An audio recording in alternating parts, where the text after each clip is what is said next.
Olá pessoal, hoje daremos continuidade ao nosso curso Desvendando a Fisiologia do Exercício, Simplificando a Complexidade. Estamos no módulo 7 discutindo sobre o sistema neuromuscular e hoje conversaremos um pouco mais sobre o sistema nervoso central e movimento.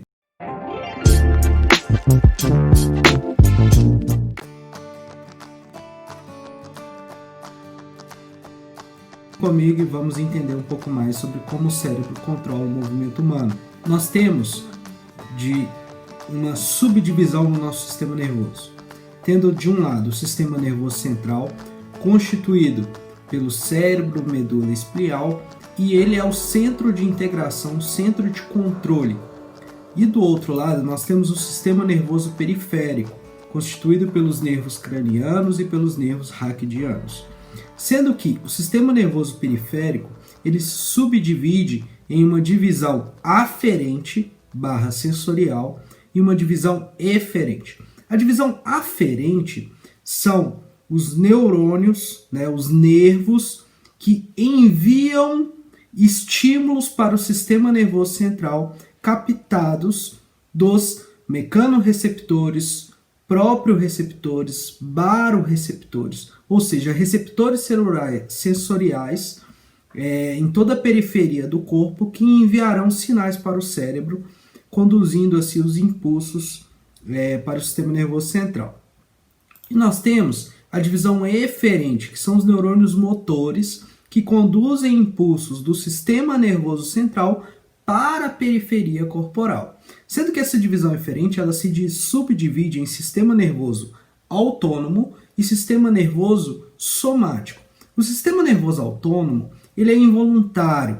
Eles são fibras nervosas que controlam regiões do nosso corpo que nós não temos controle, como por exemplo coração, intestino, estômago, toda essa musculatura que atuam independente da nossa vontade são controladas por impulsos do sistema nervoso autônomo.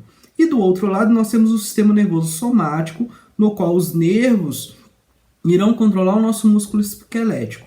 Então, é onde nós temos um controle voluntário das ações do sistema nervoso central sobre essa região da periferia corporal. Dessa forma, então, nosso sistema nervoso ele se subdivide em sistema nervoso central e sistema nervoso periférico. Vamos entender um pouco mais sobre o sistema nervoso central. Então, quando se fala de sistema nervoso central, estamos falando de tecido cerebral. Bom, o cérebro ele tem algumas subdivisões. Nós temos ali uma região central, a região do diencéfalo, constituído pelo tálamo, pelo hipotálamo, que lá na frente nós vamos discutir um pouco mais sobre as suas funções. Temos também uma determinada região, que é a região do tronco cerebral. Essa região ela é constituída pelo bulbo, pela protuberância e pelo mesoencéfalo. Temos a região do telencéfalo, que vai constituir todo o córtex cerebral, e a região do cerebelo. Além disso, nós temos a medula, que vai ser a responsável por conduzir os impulsos nervosos do sistema nervoso central para o sistema nervoso periférico. Bom, o telencéfalo, essa região do córtex cerebral, ela é subdividida em lobo parietal, o lobo frontal, o lobo occipital e o lobo temporal. Sendo que, de um ponto de vista de função, o lobo frontal ele vai ter algumas funções relacionadas ao córtex pré-frontal, está relacionadas aos processos de tomada de decisão, ao processamento de informação. Nós temos ali na região do lobo frontal e do lobo parietal a área motora e a área sensorial, e temos ali na região do lobo temporal a área associativa, Sendo que, quando se fala de diencéfalo, tálamo, hipotálamo, nós sabemos que o hipotálamo ele é responsável por regular a taxa metabólica e a temperatura corporal.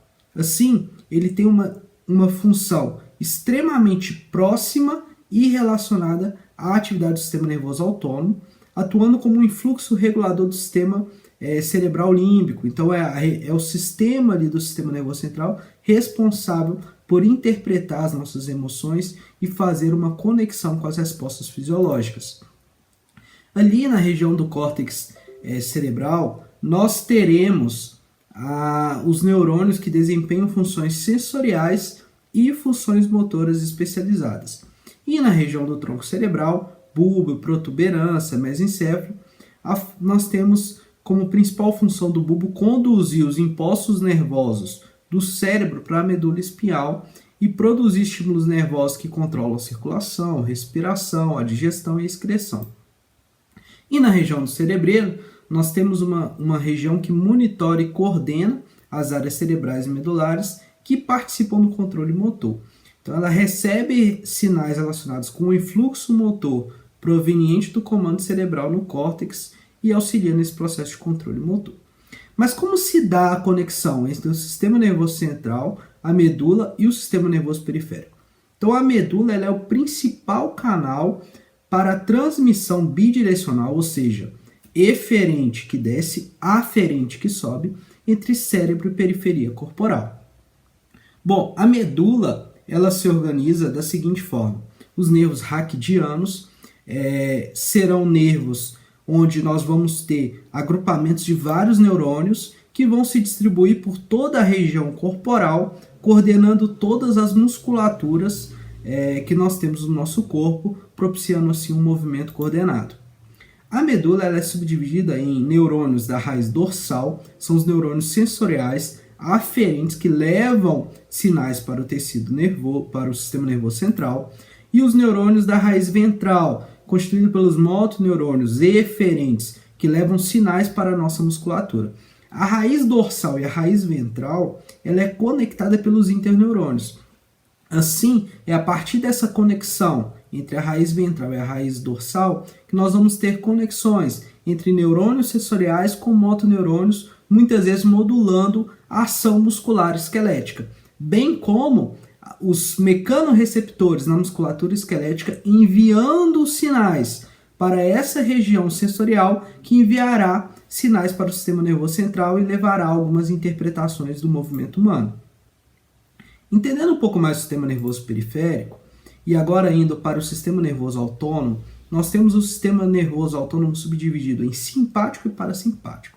Quando nós falamos de sistema nervoso autônomo simpático, nós estamos falando de nervos, de conexões que, através de neurotransmissores como norepinefrina, noradrenalina, levarão a mudanças no comportamento de diversas regiões, como fígado, estômago, pupila.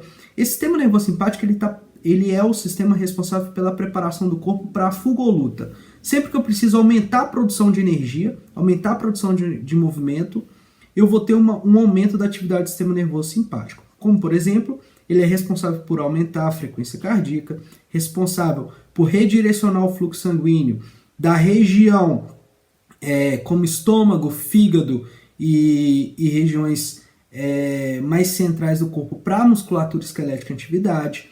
Então ele é responsável por mobilizar energia e mobilizar todo o sistema para que o corpo entre em movimento, por exemplo, durante o exercício. Quando nós falamos de sistema nervoso autônomo parasimpático, nós estamos falando de funções relacionadas ao processo de recuperação. Então, quando eu estou num processo de digestão, por exemplo, no estômago, eu tenho uma redução da atividade simpática e um aumento da atividade parasimpática. Então, no coração, por exemplo, o sistema nervoso autônomo parasimpático, ele vai atuar reduzindo o batimento cardíaco, reduzindo a atividade da musculatura periférica, concentrando o fluxo sanguíneo na região central, por exemplo. Bom, e aí, dando continuidade ao entendimento do sistema nervoso periférico, nós precisamos entender sobre o sistema nervoso autônomo, o sistema nervoso somático e como ele controla a nossa musculatura esquelética. E ele vai controlar através das unidades motoras, que é a conexão do neurônio motor com as fibras musculares. Então, como nós já vimos anteriormente, o motoneurônio ele pode inervar várias fibras musculares, pois a extremidade terminal de um neurônio forma numerosas ramificações e o número de fibras musculares por neurônio motor se relaciona à sua função motora. Então, musculaturas de maior produção mecânica possuem um neurônio motor de maior calibre, com mais ramificações e mais conexões. Bom, existem dentro do músculo diferentes pontos que irão permitir a estimulação neural através de todo o comprimento muscular, permitindo assim uma atividade coordenada.